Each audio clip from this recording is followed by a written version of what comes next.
Welcome to my channel. ఈరోజు మనం చాలా సింపుల్గా ఓవెన్ లేకుండా ఇంట్లో దొరికే ఇంగ్రీడియంట్స్తో ఒక soft and tasty cool cake ఎలా తయారు చేయాలో చూద్దాం.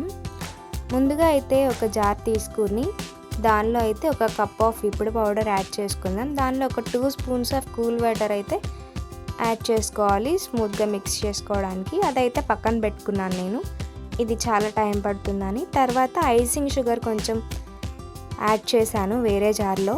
దానిలో ఒక 2 టేబుల్ స్పూన్స్ ఆఫ్ ఆయిల్ వేసుకున్నాను అండ్ ఇంకో 2 ఎగ్స్ తీసుకుని దానిలో అయితే బ్రేక్ చేసుకుని యాడ్ చేసి బాగా బీట్ అయితే చేసుకోవాలి. నెక్స్ట్ ఏం చేయాలంటే ఒక 1 table spoon of vanilla essence అయితే యాడ్ చేసి మిక్స్ చేసుకోవాలి.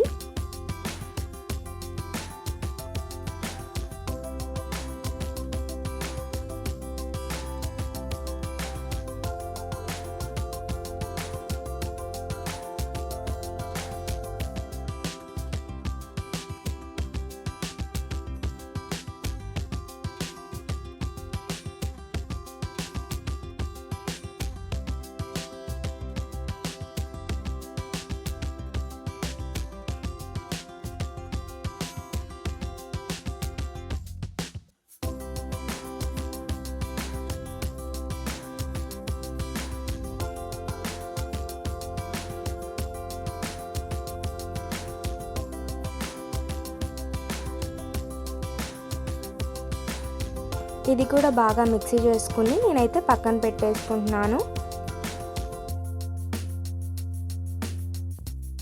ఇప్పుడైతే 2 కప్స్ ఆఫ్ మైదాని నేనైతే జల్లించుకుంటున్నాను.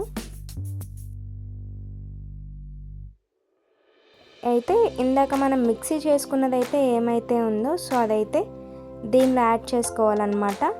సో నేను ఈ మైదాలోనే కొంచెం baking soda and baking powder కూడా యాడ్ చేసుకుంటున్నాను. ఇప్పుడు దానిలో baking powder and baking soda add చేసి జెంటిల్గా కలుపుకోవాలి.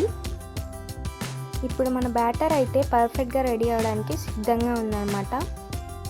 ఇలా స్లోగా ఏ లంప్స్ లేకుండా క్లీన్ అండ్ నీట్గా కలుపుకోవాలి. ఈ కన్సిస్టెన్సీ వచ్చే వరకు ఇలా మిక్స్ చేస్తూనే ఉండాలి. ఇలా ఈ కన్సిస్టెన్సీ వచ్చిన తర్వాత వేరే బౌల్లోకి ట్రాన్స్ఫర్ చేసుకోవాలి. అలా ట్రాన్స్ఫర్ చేసుకునే ముందు ఒక మందపాటి గిన్నె తీసుకుని దానికి ఆయిల్ అప్లై చేసిన దానికి కొంచెం మైదా పౌడర్ అలా స్ప్రెడ్ చేయాలి. చేసిన దానిలోకి ఈ బ్యాటర్ అనేది ట్రాన్స్ఫర్ చేసుకోవాలి.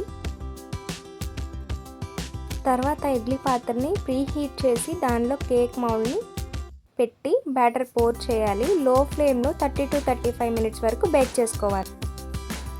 కేక్ రెడీ అయ్యాక దానిని కూల్ అవ్వడం కోసం పక్కన పెట్టి కొంచెం టైం ఇవ్వాలి. కూల్ అయ్యాక విప్డ్ పౌడర్తో మంచిగా ఐసింగ్ చేసి డెకరేట్ చేసుకోవాలి. అంతే ఫ్రెండ్స్, మన soft and tasty cool cake ready. మీరు కూడా ఈ రెసిపీ ట్రై చేయండి, ఎలా వచ్చిందో కామెంట్స్లో చెప్పండి. వీడియో నచ్చితే లైక్ చేయండి, షేర్ చేయండి. ఇంకా ఇలాంటి ఈజీ రెసిపీస్ కోసం మన ఛానల్ని సబ్స్క్రైబ్ చేయడం మర్చిపోకండి. Thanks for watching.